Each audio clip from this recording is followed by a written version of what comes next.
Lorsqu'on nous dit faire l'étude d'une parabole, c'est quoi? Ben, c'est faire l'analyse des propriétés.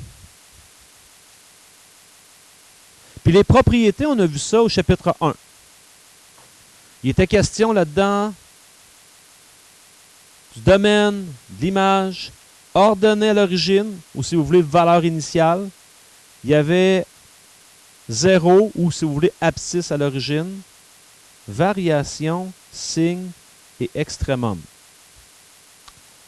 Si je vous pose la question, quand on parle de variation, c'est quoi qu'on a étudié quand on parlait de la variation? Est-ce qu'il y a quelqu'un qui se souvient? Cédric? Tu n'as pas d'idée? Jamie? Quand on faisait l'étude de la variation, qu'est-ce qu'on étudiait?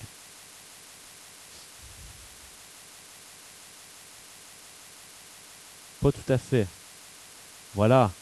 On allait vérifier les intervalles de croissance et de décroissance. Donc, la variation, c'est d'aller vérifier c'est quand que ma fonction est croissante, c'est quand qu'elle est décroissante. Si je veux faire l'étude du signe, qu'est-ce que j'allais étudier à ce moment-là? L'étude du signe. On me parle ici, c'est-tu le maximum, minimum? Maximum, minimum, c'est ce qu'on appelle les extrémums. Donc ça, c'était le max puis le min. Et oui, ça, c'est quand qu'elle est positive, c'est quand qu'elle est négative. Donc, c'est sûr qu'avec votre crayon jaune, ça va super bien écrire ça dans la zone noire. Donc, si je prends mon exemple et que je le complète, j'ai fait le dessin pour vous de la fonction f de x égale 12x au carré. Ça donne ceci. C'est une parabole qui est ouverte vers le haut parce que mon a est positif. Donc, là-dedans, si on va faire l'étude du domaine, le domaine, est-ce qu'il y a quelqu'un qui peut nous rappeler pour lui qu'est-ce que ça signifie le domaine d'une fonction, dans ses propres mots? Sandrine?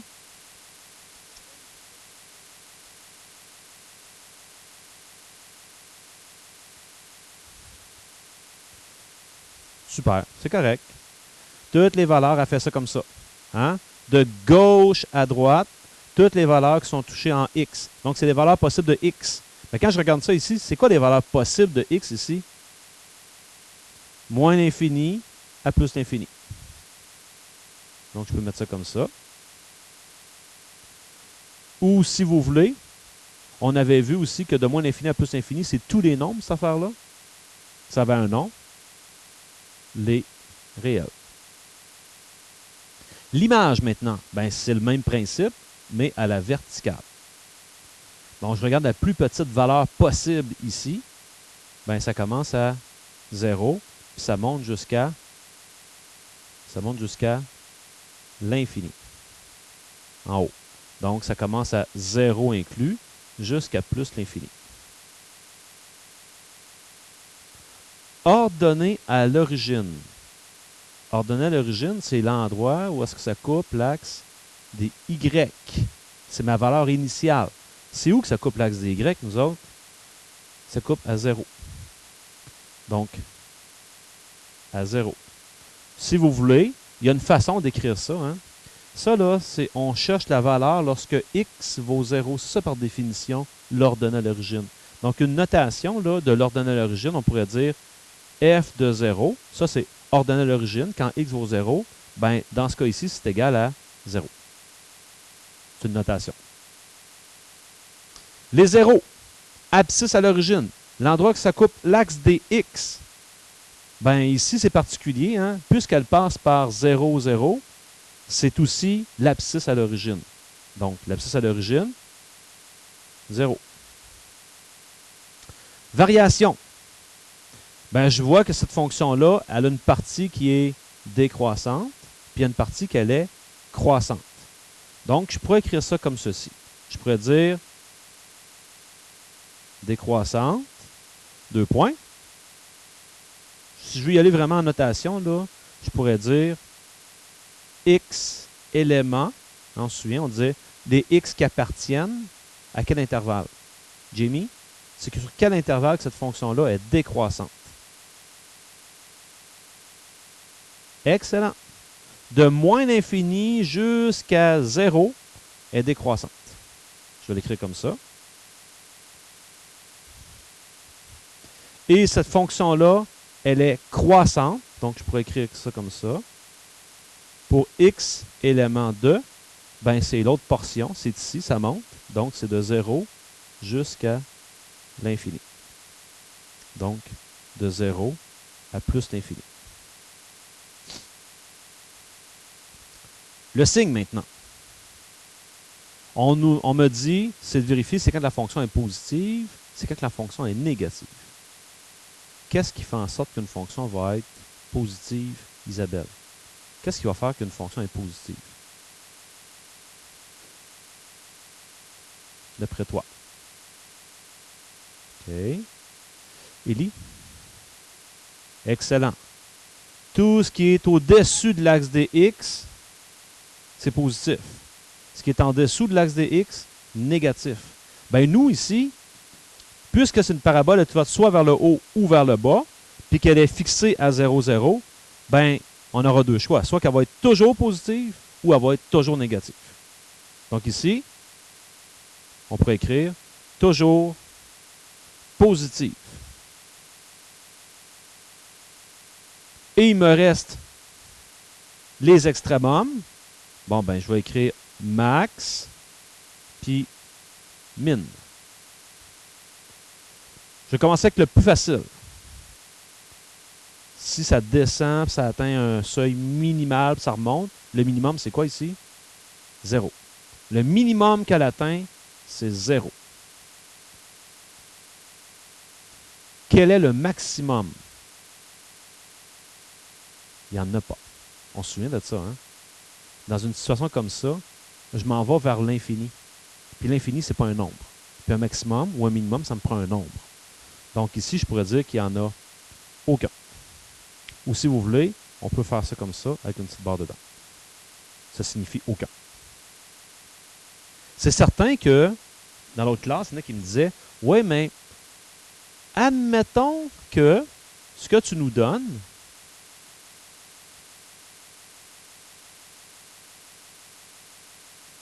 ça fait ça. »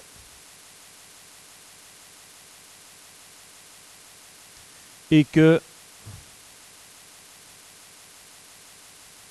tu as placé des points. Ah, là, on se souvient, par exemple, quand je place un point, ça donne une signification. Ça veut dire que ça s'arrête là. Là, j'en aurais un maximum.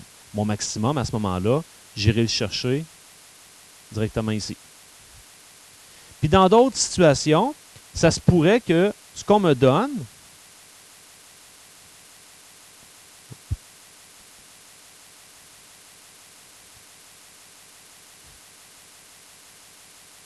qu'on me donne juste ça. Pourquoi? Ben, admettons que je suis dans une situation de la vie de tous les jours, une situation réelle, puis que disons que ici, c'est du temps.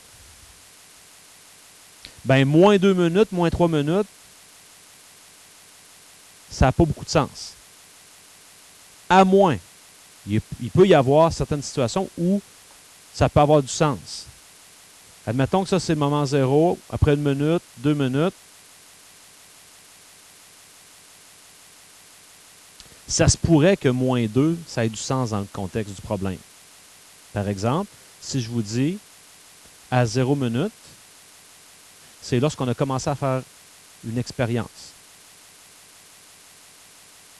La solution qu'on expérimentait dans le lab de sciences, on nous l'a donné, était à 0 degré Celsius. Puis là, on a commencé à la chauffer, puis on a étudié ce qui se passait avec elle. Mais ça se peut que 2 minutes avant, ou mettons 2 heures avant, peut-être que la technicienne en laboratoire a été obligée de la prendre, cette solution-là, puis vous la congeler pour que vous puissiez l'analyser. Fait que peut-être que avant, on pourrait se dire, avant, elle a abaissé la température. Donc, le moins 2, là, ici, pourrait signifier il y a 2 heures. Mais règle générale, souvent, dans la vie de tous les jours, on va travailler uniquement dans le premier cadran. Donc là, mon domaine puis mon image sera restreint. Et là, j'aurai des bornes.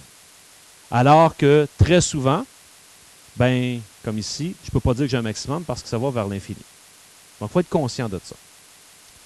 Deuxième exemple. On nous demande de faire l'étude de la fonction suivante. Alors, il est évident que, finalement, les extrémums,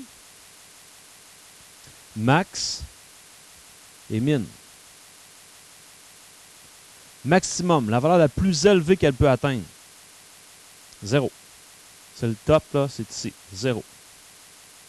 Le minimum, la plus petite valeur qu'elle peut atteindre, il n'y en a pas. Et je vais ajouter une information qu'on vous demande à l'occasion, que je n'ai pas mis ici. Ça serait de donner l'équation de l'axe de symétrie.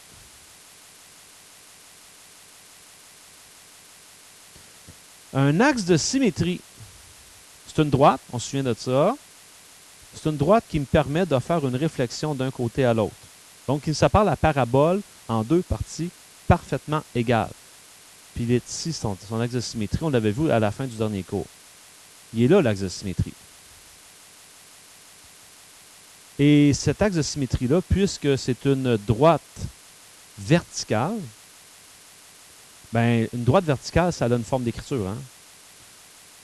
Quand je prends une droite horizontale, c'est par exemple y égale 4, y égale 8. Y vaut tout le temps 8. Une droite verticale, c'est x égale un nombre. Entre autres, ici, c'est x égale 0. Pourquoi qu'on dit ça? Bien, regardez bien cette droite-là. Peu importe le point que vous prenez sur la droite, x vaut toujours 0. 0, 2, 0, 4, 0, moins 5, 0, moins 10. X vaut toujours 0. Donc, la droite, elle a de la forme x égale 0. Ça, c'est son axe de symétrie.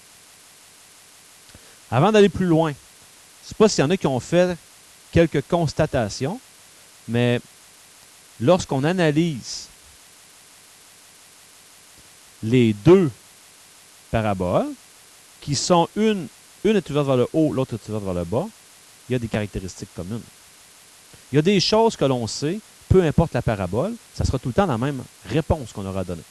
Entre autres, qu'est-ce que j'ai pu remarquer? Le domaine, même affaire. Peu importe, c'est ouvert vers le haut ou vers le bas. L'ordonnée à l'origine, l'abscisse à l'origine, l'ordonnée à l'origine, abscisse à l'origine, même affaire. C'est logique. L'équation de l'axe de symétrie, là, si j'avais eu à le faire pour l'autre, ce serait la même affaire. Puis pour le reste, ben regardez ça, puis c'est pas mal le contraire une de l'autre. L'image, moins l'infini à 0, l'autre c'est de 0 à plus l'infini. Est décroissante de moins l'infini à 0, alors qu'elle, elle est croissante de moins l'infini à 0. Donc c'est un qui est inverse de l'autre. Donc des fois c'est bon de faire cette petite constatation-là. Ça me permet, si vous avez des questions là-dessus, d'être en mesure de donner des réponses facilement. OK. On est rendu à trouver la règle. Ça, c'est le cours numéro 3. Bien, trouver la règle d'une parabole, je vous rappelle que on travaille avec f de x égale ax2. Pas très, très compliqué. On a une seule valeur à trouver, c'est le paramètre a.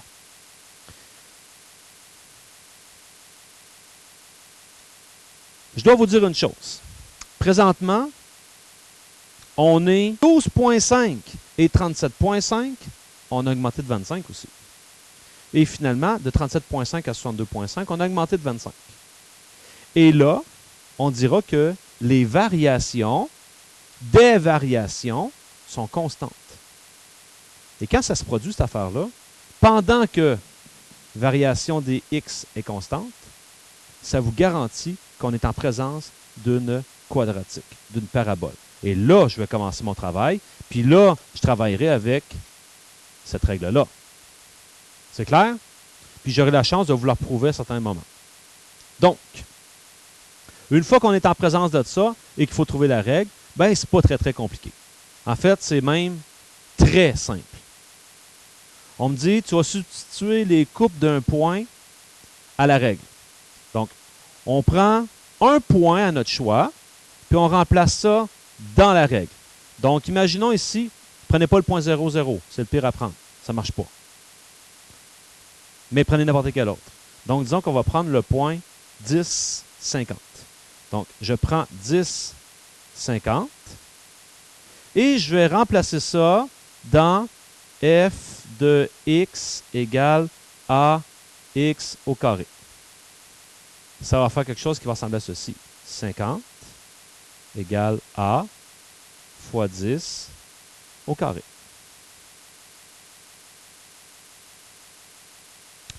Puis l'étape suivante, tu résous cette petite équation-là pour trouver la valeur de a.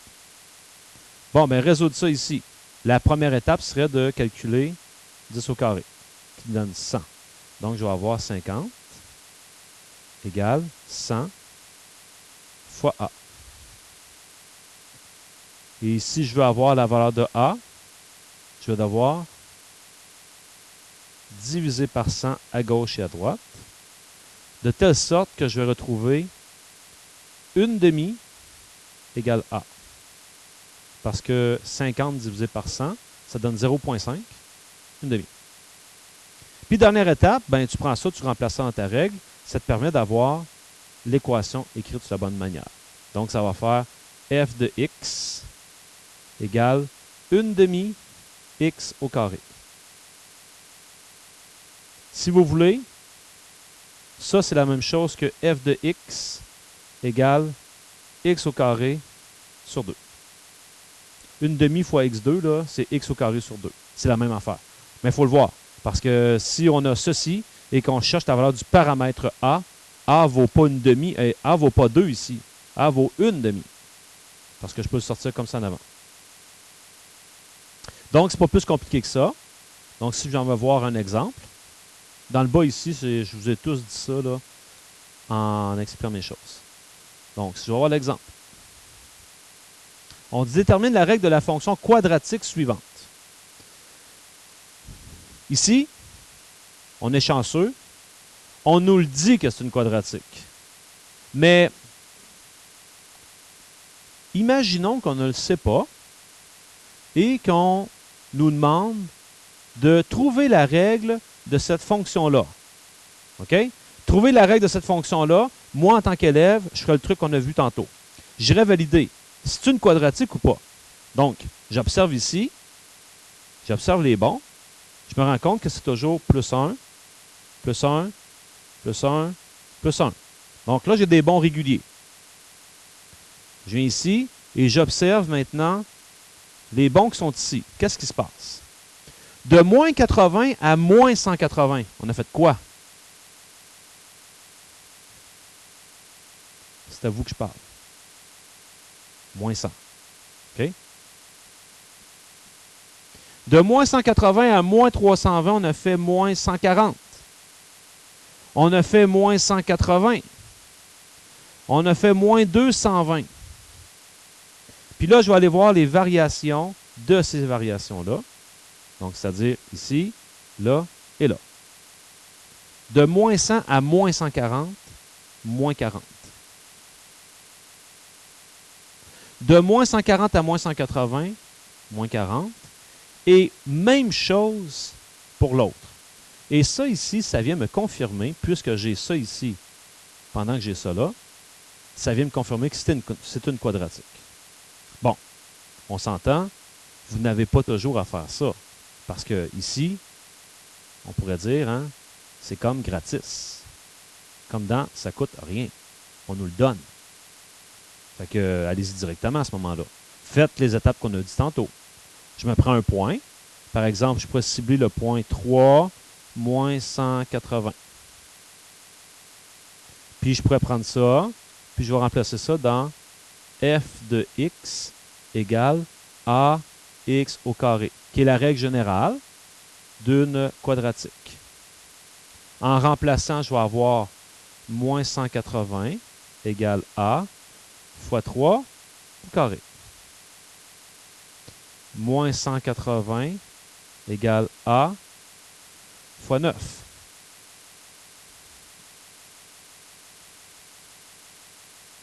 « 9 multiplie A.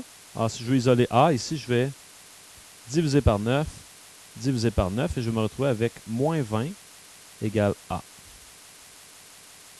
Ce qui fait en sorte que la règle recherchée ici, c'est f1 de x égale moins 20 x au carré. Vous savez, depuis le début de l'année, souvent, je vous donne des balises, des réflexes à avoir. Bien, un des réflexes que vous devriez avoir dans ce problème-là, si jamais c'est un problème d'examen, peu importe, c'est de se dire, j'ai un A négatif, on a vu ensemble qu'un A négatif, ça fait en sorte que c'est vers le bas.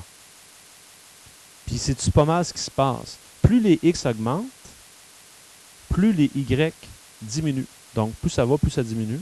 Donc oui, c'est ouvert vers le bas, ça a de l'allure, ça se tient. Exemple 2. Si on a des questions, on ne se gêne pas, on intervient. On dit, voici une table de valeurs dans laquelle sont indiqués deux couples d'une fonction, sachant que la fonction est une fonction quadratique. Donc ça, ici, c'est une information bien importante.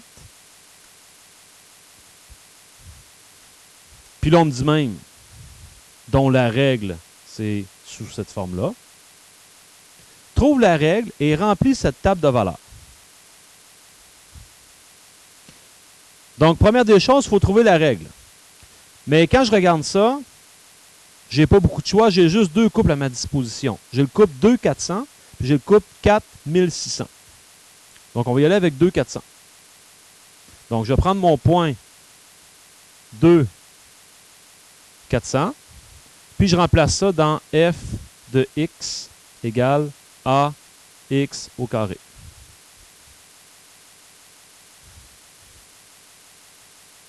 En remplaçant, vous allez avoir 400 égale A fois 2 au carré. Ça, c'est assez simple à faire. 2 au carré qui vaut 4. Il me reste à diviser par 4 pour isoler le A. Donc 100 égale A.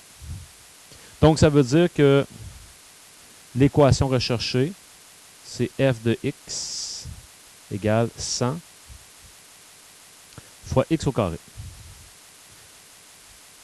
Bon, encore une fois, je vous dis que vous devriez avoir un réflexe qui est de dire, bon, 100, c'est assez un gros chiffre pour le A, puis j'essaie de me souvenir, quand on a observé les fonctions, dont la parabole, je me souviens que plus mon A augmentait, plus c'était étiré. À tel point que, si je viens ici, puis que je voudrais aller voir, par exemple, au lieu de me rendre jusqu'à 5, mettons, je vais me rendre jusqu'à 100.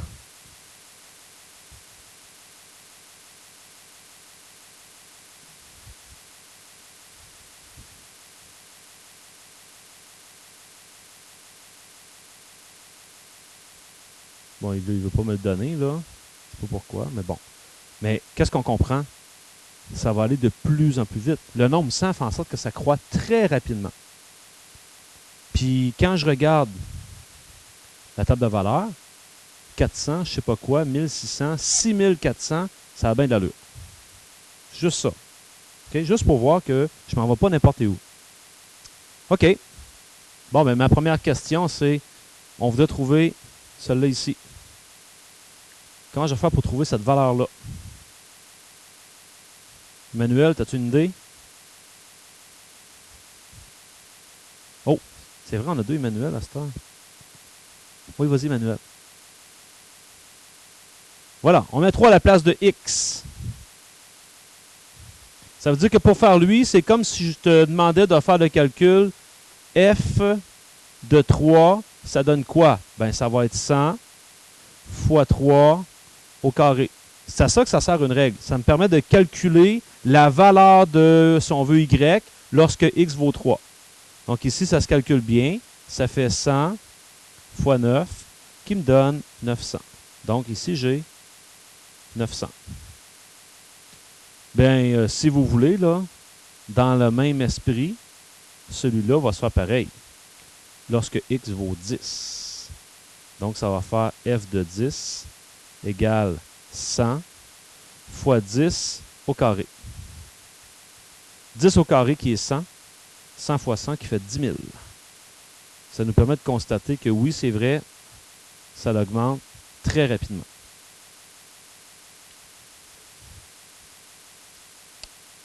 Et finalement, si je vous demandais de calculer celle-ci,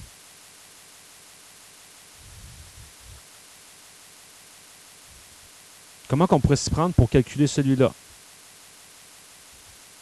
Élie? Produit croisé? Mauvaise idée. Mauvaise idée. On ne peut pas faire le produit croisé. Il ne faudrait pas dire ça fois ça divisé par ça égale ça. On ne fait pas ça avec la parabole. Quoi je pourrais faire d'autre? Ah, Jenny? Ben oui. Ça, 6400, c'est la valeur de f de x. Donc, je vais remplacer f de x par ça. Ça veut dire que pour lui, je vais dire 6400 égale la formule qui est 100 fois x au carré. Puis, il me reste à aller trouver la valeur de x. Alors, résolution d'équation. Ici, on devrait, dans un premier temps, diviser par 100 parce que 100 multiplie x2. Alors, je vais me retrouver avec 64 égale x au carré. Puis, pour avoir la valeur de x, je vais faire quoi? Voilà. Racine carrée, 8 égale x. Bingo. C'est comme ça que je trouve ça. Exemple suivant. On dit trouve la règle de la fonction quadratique suivante. J'ai pas un graphique, j'ai pas de table de valeur, j'ai un graphique. Aucune différence. Parce qu'un graphique, c'est quoi finalement? C'est une table de valeur avec une infinité de points. Donc, j'ai juste à m'en trouver un dedans. Puis bien souvent, on va t'en pointer. Alors, si on t'en pointe, fais pas exprès, prends celui-là. Donc, entre autres, celui-là ici, ça me permet de vous dire aussi, faites attention aux graduations. Des fois, si je ne porte pas attention aux graduations, je me fais avoir, puis le reste de mon problème n'est pas bon. Entre autres, ça ici, là, 1 pour un espace horizontal. Donc, je suis rendu à 2, puis je descends d'un espace, mais un espace, ça vaut 2 pour les Y. Donc, ici, on est au point 2, moins 2. Ce point-là, c'est 2 moins 2, selon la graduation qu'on me donne.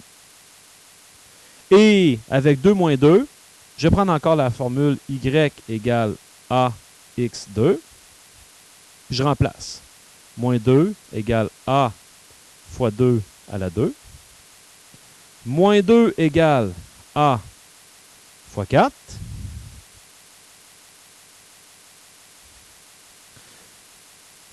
Je divise par 4 de chaque côté. J'obtiens moins 1/2 égale a. Moins 0,5 est acceptable aussi.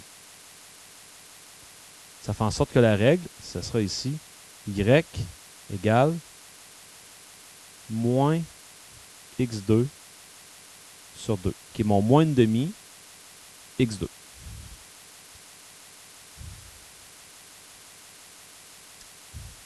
Est-ce qu'il y a des questions jusqu'à maintenant? Ça va? Bien, en fait, c'est une bonne question. Ici, pourquoi j'ai utilisé y? Parce que on mettait y là. Ici, pourquoi j'ai utilisé f de x? Parce que je parlais de f de x. Il faut porter attention à ça. Parce que ça se peut qu'on dise g de x, t de x, d de x. Tu t'ajustes. OK? Mais moi, je trouve, par exemple, que y égale, ça a un petit peu moins de... C'est moins utile. Parce que quand je faisais f de 3, l'écriture fait en sorte qu'on comprend vraiment ce qui se passe. Tu évalues ta fonction quand x vaut 3. Mais avec y, tu ne peux pas le faire comme ça, cette écriture-là. Et dernier numéro pour la journée. On dit la courbe d'une fonction quadratique dont la règle est de la forme. Vois-tu ici? D de x égale ax2. passe par le point 3 moins 36. Quelle est la règle de cette fonction? Bon, ici, tout le monde, je veux juste vous dire que commencer en se donnant des valeurs négatives. Par exemple, je pourrais vérifier à moins 3, à moins 2, à moins 1, à 0, 1, 2 et 3. Je veux en prendre autant à gauche qu'à droite pour bien voir qu'est-ce qui se passe. Puis là, je vais dans ma fonction que j'ai. On peut la reprendre ici, qui est d de x égale moins 4x au carré. Puis je remplace. Quand je vais prendre moins 3, ça se fait quand même assez bien mentalement, là. Moins 3 au carré, ça va faire 9, fois moins 4, moins 36. De la même manière, moins 2 au carré, ça va faire 4. 4 fois moins 4, moins 16. À moins 1, ça va faire 1. 1 fois moins 4, moins 4. À 0, 0 au carré, 0. 0 fois moins 4, 0. C'est tout à fait logique. Hein? On a vu ensemble que elle passe toujours par le point 0, 0. Donc ça le prend. À 1, regardez bien ce qui se passe. 1 au carré, 1. 1 fois moins 4, moins 4. 2 au carré, 4. 4 fois moins 4, moins 16. Ben, on remarque la symétrie. L'autre, c'est sûr que ça va être moins 36. C'est symétrique un par rapport à l'autre. Donc, quand je bâtis ma table, je peux quasiment anticiper tout de suite les autres réponses. Si je me mets des axes ici,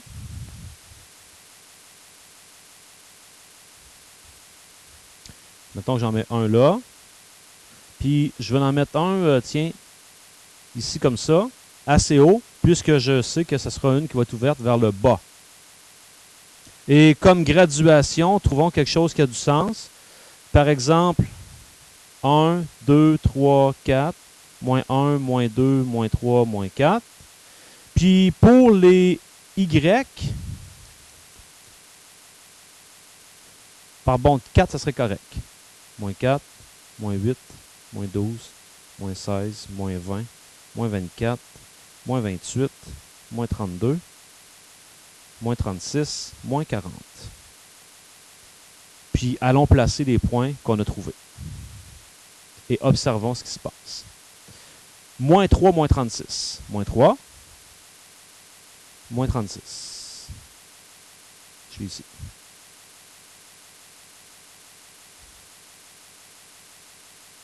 Moins 2, moins 16. Moins 2, moins 16. Moins 1, moins 4. 0, 0. Puis là, quand vous regardez la suite, là, vous allez voir que là, on voit apparaître la symétrie. 1, moins 4. 2, moins 16. 3, moins 36. De telle sorte que si vous dessinez votre fonction, vous allez voir que ça nous fait une belle parabole qui fait quelque chose comme ça.